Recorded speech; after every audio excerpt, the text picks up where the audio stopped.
There are people who are so passionate about H2O that they train to become water sommeliers. I cannot believe this. This is incredible. They reckon that you can taste water in the same way that you can taste wine. And recently a shop's opened in London that sells bottles of luxury water that they've sourced from all over the world, including one from Patagonia that costs £120. This is just astounding. It's called Fine Liquids, and its founder, Pat Eckert, is joining us from Heidelberg in Germany. Thank you so much for talking to me this morning, Pat.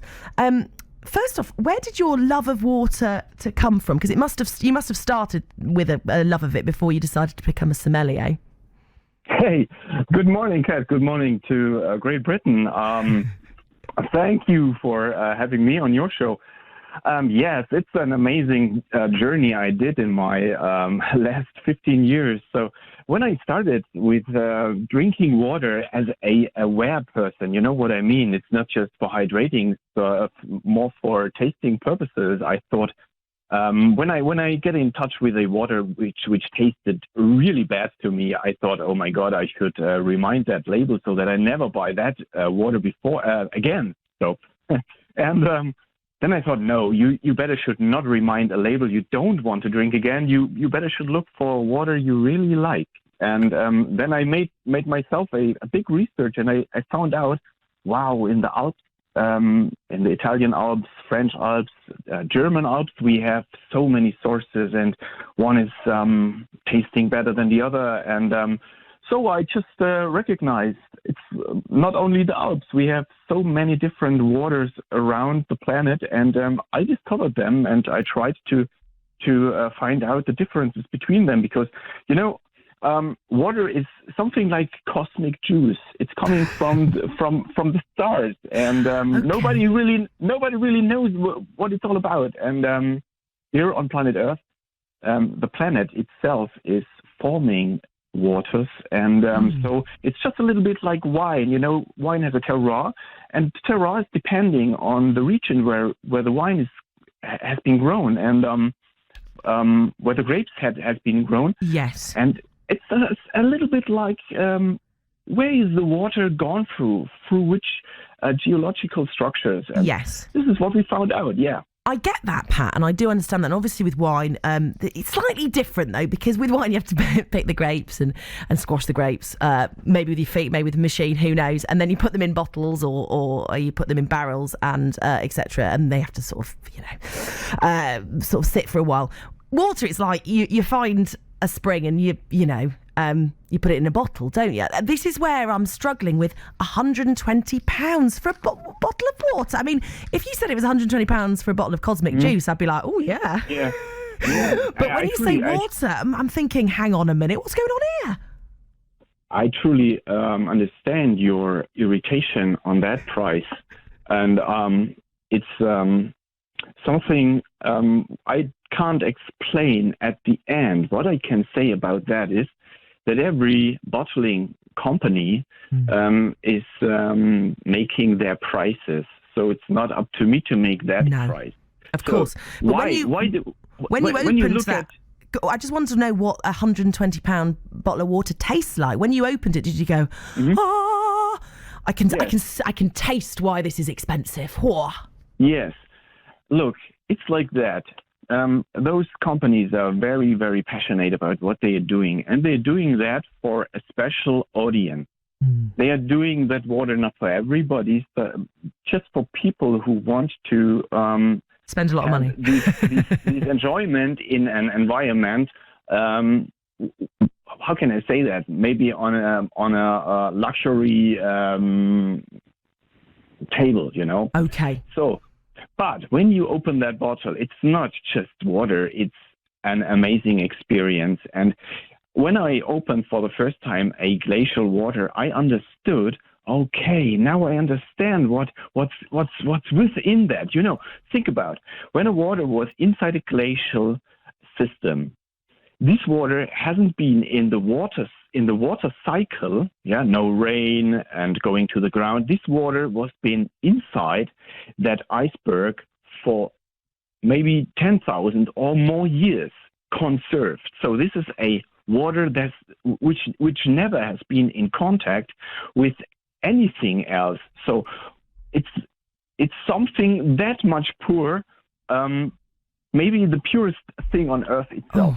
Oh my goodness! I mean, that's right. We need to get cracking though with this water tasting, because I need to learn from you how to be the best sort of water sommelier ever. So I've got some bottles of water here, ranging from your sort of supermarket own brand to some of your more expensive bottled waters. And we've also got some tap water from a place called Worksop, which I don't know if you've ever been, but it's come straight out of the tap. I mean, I personally think, and I don't know if you've ever come to Sheffield, but I actually think Sheffield tap water is some of the best you can get. Right, so I've got, which one's this, Chelsea? So that one is Volvic. Okay, so I'm going to drink this. How should I be drinking it, like when you try wine? Should I sort of gargle it in my mouth and spit it out and that kind of thing? Should I smell it first? What's the process? Okay, first of all, drinking tap water for the daily basis for hydration purposes is a wonderful thing. So congrats to everybody, to every region where you have access to clear, safe, and good tasting tap water. We have good tasting tap water too. Tap water always is a mixture of different sources, springs, wells, and river waters. It's treated and it's cleaned up for your daily hydration. So lucky to have that. So many regions in the world don't have that. So when you're tasting water, how do you do that? The first thing I really think you have to think about is most of the time we are drinking water in a very fast way. Just we're putting that sip of water into our mouth and we just swallow. And okay. There is no, we are not aware of what we have inside. So we've got to take time, Pat. That's the key. Yeah, take time. Slow down. I'm here. I've got my water. I'm putting it in my mouth. Pat, I'm drinking it and I'm thinking. I'm not just doing this in an unthinking way. I'm thinking about it, okay? So what tastes, what flavours should I be looking out for? All right.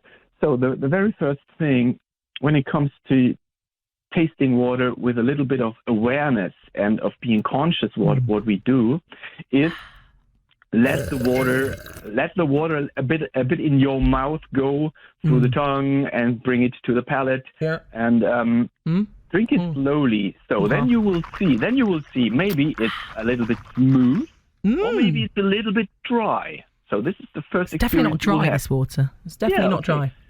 So I'd go for wet if I was honest. The next thing is most of the time, the first sip is just a cleaning sip. So you're cleaning your palate, you're cleaning your mouth. So the second and the third sip brings the flavor and the taste of the water.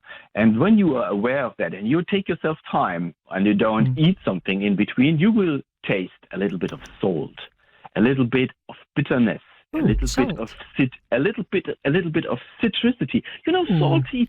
When you're drinking a carbonized water, you will have always a little bit a bitterness, a little bit of saltiness. Okay. So I'm going to be honest here, and maybe it's because I'm not quite as refined as you, Pat. But so far, the main taste I'm getting is water. There is a difference between those two. Really? Absolutely. Have you tried this, Chelsea? Go on. Do you want to try Worksops? Okay, I'll try Worksop. You tell me the difference between those two.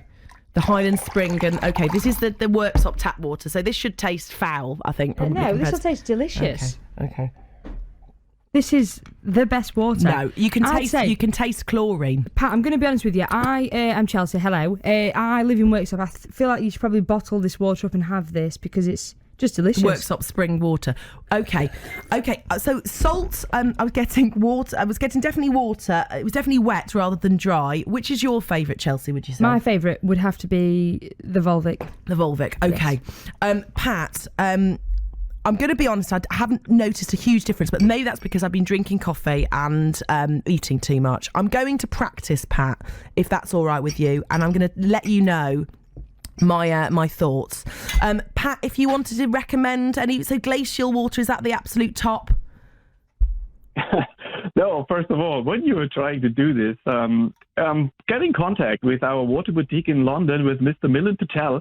And, when you try to experience water, it's very good to choose 4 real different waters and try them in a range. It's not a secret. It's just because we never developed a language for tasting water. When we grew up, it was just water. And for me, it's more than just water. So Pat, it's my passion. It's been lovely to talk to you and to share your passion for water, Pat Eckert. I would like you to come actually and to just taste the different tap waters of the region, because I think that could be quite exciting for you. Before you go, may I ask you? I'm not sure if you've already covered this, but the pH levels. Have we asked this already? No. So, what is a good pH level for water, Pat?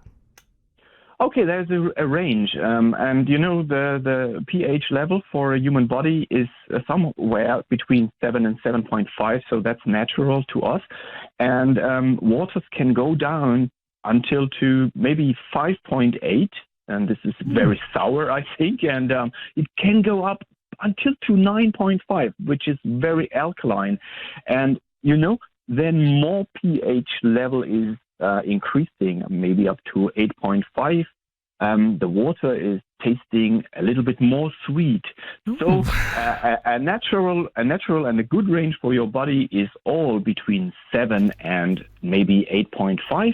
And when it goes more than 8.5, it's more a water for health solutions, Right. when your body needs that or stuff like that. Pat, so good to talk to you. Thank you so much.